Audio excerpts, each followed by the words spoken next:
নমস্কার বন্ধুরা, আশাস কুকবুকে সবাইকে স্বাগত।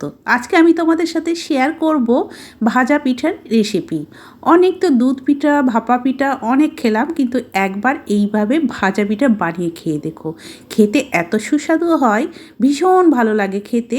আর এই পিঠে বিশেষ করে একদিন বানিয়ে কিন্তু 2-3 দিন রেখে দিলেও নষ্ট হয় না, খুব সুন্দরভাবেই থাকে, 2-3 দিন ধরে খাওয়া যেতে পারে। অনেক সুস্বাদু হয় খেতে, ভীষণ ভালো লাগে বন্ধুরা এই ভাজা পিঠে রেসিপি। তাহলে চলো দেখে নেওয়া যাক কীভাবে এই ভাজা পিঠে আমি বানিয়েছি। তোমরা পুরো ভিডিওটা দেখো, আশা করি তোমাদেরও ভীষণ ভালো লাগবে। তাহলে চলো এবার শুরু করছি। এখানে দেখো আমি একটা নারকেল কুড়া নিয়েছি, মানে একটা নারকেল পুরো কুড়ে নিয়েছি। তারপরে একটা দেখো ছোট সাইজের একটা কড়াই বসিয়েছি, তার মধ্যে দিয়ে দিলাম আর অল্প একটু দিয়ে দিলাম এলাচ গুঁড়ো।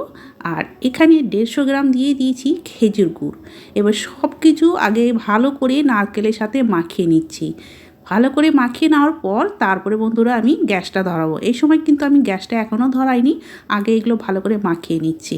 আর যদি পাটালি গুড় থাকে তাহলে তো মাখাতে হবে না, কিন্তু গুড়টা একটু শক্ত শক্ত ছিল, তাই আমি আগে একটু ভালো করে মাখিয়ে নিলাম। এবার আমি গ্যাসটা ধরিয়ে দিলাম, দিয়ে এবার নাড়াচাড়া করে কিছুক্ষণ সময় নিয়ে মিডিয়াম টু লোয়ে করে ভালো করে এই গুড় আর নারকেলটা একটু এভাবে নাড়াচাড়া করে একটু অল্প একটু পাক দিয়ে নেব। খুব বেশি পাক দিতে হবে না বন্ধুরা, যেমন আমরা নাড়ু বানাই তার থেকে একটু কম এটা এইভাবে নাড়াচাড়া করে নেব।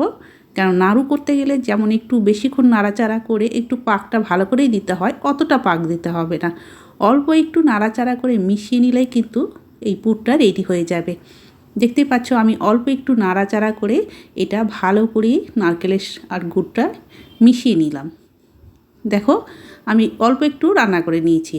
এটা খুব একদম নাড়ু বানাই সেই রকম অতটা করিনি, মানে নাড়ু বানানোর থেকে একটু পাকটা কমিয়ে দিয়েছি। ওটা নামিয়ে রেখে দিয়ে এইবার একটা কড়াই বসিয়ে তাতে 200 গ্রাম দিয়ে দিলাম মুগ ডাল। দেখতে পাচ্ছ একটা বাটির মাপ করে নিয়েছি। তোমরা কিন্তু অবশ্যই বাটির কিংবা কাপ যে কোনো একটা জিনিসে মাপ করে নেবে, তাহলে খুব ভালো হবে। এবার নাড়াচাড়া করে ডালটাকে একটা সুন্দর গন্ধ আসা পর্যন্ত ভালো করে ভেজে নিলাম। এই রকম করে ভেজে নিতে হবে বন্ধুরা ডালটা। তারপরে একটা বাটির মধ্যে ঢেলে নিয়ে জল দিয়ে দুবার পাল্টে পাল্টে ভালো করে ধুয়ে নেব, কেন ডালে প্রচুর পাউডার দেওয়া থাকে, তাই এটা পাল্টে পাল্টে জল দিয়ে ভালো করে পরিষ্কার করে ধুয়ে নিলাম। এবার একটা প্রেসার কুকার নিয়েছি, প্রেসার কুকারের মধ্যে ধুয়ে রাখা ডালগুলো দিয়ে দিলাম। আর ওর মধ্যে এবার আমি দিয়ে দেব রাঙা আলু। এখানে আমি 2টো রাঙা আলু নিয়েছি, ভালো করে খোসা ছাড়িয়ে ধুয়ে নিয়েছি, বড় বড় সাইজ করে কেটে রেখেছি। আর যেই বাটি মেপে আমি ডাল দিয়েছি সেই বাটি মেপেই 2 বাটি এখানে আমি জল দিচ্ছি। তাই বন্ধুরা তোমরা কিন্তু আমি আগেই বলেছি একটা বাটি কিংবা কাপে মাপ করে নেবে, তাহলে সবগুলো ঠিকঠাক হবে। এটা 2টো সিটি আমি দিয়ে নিচ্ছি। সিটিটা দিতে বসিয়ে দিয়েছি। আর একদিকে আমি একটা কড়াই বসিয়ে 1 চামচ দিলাম গোটা মৌরি, হাফ চামচ দিলাম গোটা জিরে, আর একটা শুকনো লঙ্কা 2 টুকরো করে ভেঙে দিয়েছি। নাড়াচাড়া করে একটু ভেজে নিচ্ছি। এই মশলাটা দিলে কিন্তু এই পিঠেতে কিন্তু দুর্দান্ত স্বাদ হয়। এই মশলাটা অবশ্যই লাগবে, তাই এটা নাড়াচাড়া করে অল্প একটু ভেজে নিলাম। এবার এটা একটা প্লেটে ঢেলে নিচ্ছি। এটা আমি শিলে একটু বেটে নেব, যেহেতু অল্প তো তার জন্য শিলেই বেটে নিচ্ছি। এরপরে দেখো 2টো সিটি দিয়ে আমি প্রেসার কুকারটা নামিয়ে নিয়েছি। ভেতরে যত হাওয়া আছে বের করে নিলাম। বের করে এইবার তোমাদের দেখাচ্ছি। দেখো ডালটা দেখেছো খুব সুন্দর কিন্তু সেদ্ধ হয়েছে। আর ওই রকম মাপ করে দেবে, তাহলে ডালটার জল বেশি থাকবে না। এবার একটা বাটির মধ্যে সমস্ত ডাল আর রাঙা আলু যে সেদ্ধ করলাম সেগুলো নিয়ে নিচ্ছি। বন্ধুরা অবশ্যই একটা বাটি কিংবা কাপে মেপে দেবে, তাহলে কিন্তু এই ডাল সেদ্ধর জলটাও ঠিকঠাক হবে। যদি বেশি জল হয়ে যায় তাহলে পাতলা হয়ে যাবে, তখন পিঠেগুলো ভালো হবে না। তাই এইরকম মাপ করে দেবে, ডালটাও সেদ্ধ হবে, জলও থাকবে না। সবগুলো বের করার নিয়ে এর মধ্যেও আমি অল্প একটু এলাচের গুঁড়ো দিলাম। আর যে ভাজা মশলাটা রেডি করলাম সেটা গুঁড়ো করে নিয়েছি, সেটা পুরোটাই দিয়ে দিলাম। হাফ চামচ দিয়ে দিলাম লবণ। আর এখানে গুড় নিয়েছি দেখো 100 গ্রাম, সেটা দিয়েছি। সেটা ভিডিওটা স্কিপ হয়ে গেছে বন্ধুরা, তার জন্য আর দেখাতে পারলাম না। আর 100 গ্রাম দিয়েছি চিনি, মানে 100 গ্রাম গুড় দিয়েছি আর 100 গ্রাম দিয়েছি চিনি। সবগুলো হাতা দিয়ে ভালো করে এইভাবে চটকে চটকে মাখিয়ে নিচ্ছি। মাখিয়ে নেওয়ার পর এইবার ওর মধ্যে আমি দিয়ে দেব চালের গুঁড়ো যে বাটি মাপে আমি ডাল নিয়েছি সেই বাটি মাপ করে সব জিনিস দিয়ে দিচ্ছি। 1 বাটি দিলাম চালের গুঁড়ো আর 1 বাটি দিয়ে দিচ্ছি ময়দা। দিয়ে এবার সব কিছু আগে হাতা দিয়ে নাড়িয়ে নিচ্ছি, যেহেতু এটা খুবই গরম আছে। এবার হাতে করে মাখিয়ে নেব। এটা গরম থাকতেই কিন্তু এই কাজটা করতে হবে। আর এই ময়দা চালের গুঁড়ো দেওয়ার পর এই গরম অবস্থাতে মাখলেও কিন্তু খুব একটা বেশি আর হাতে সেরকম গরম লাগবে না, মাখানো যাবে। এইবার ভালো করে দেখো যেমন আটা মাখে ঠিক ওই রকমভাবেই আমি এটাকে মেখে নিচ্ছি। দেখো মেখে নিয়েছি খুব সুন্দর করে। মাপগুলো দেখিয়ে দিলাম বন্ধুরা, ওইভাবে মাপ করে নেবে, আমি বারবার বলছি, তাহলে একদম ঠিকঠাক তোমরাও তৈরি করে নিতে পারবে। হাতটা পরিষ্কার করে ধুয়ে নিলাম।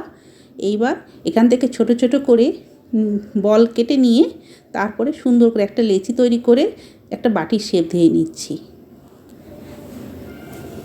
দেখো একটা বাটির শেপ দিয়ে নিলাম। এইবার যে নারকেলের এই পুরটা রেডি করলাম সেখান থেকে অল্প করে নিয়ে মাঝখানে এইভাবে দিয়ে যেরকম আমরা পুলে পিঠে তৈরি করি ঠিক সেইভাবেই তৈরি করে নিতে হবে। তারপরে হাতে করে এইভাবে একটু গোল করে এইভাবে ঘুরিয়ে দেবে। ব্যাস খুব সুন্দর তৈরি হয়ে গেল।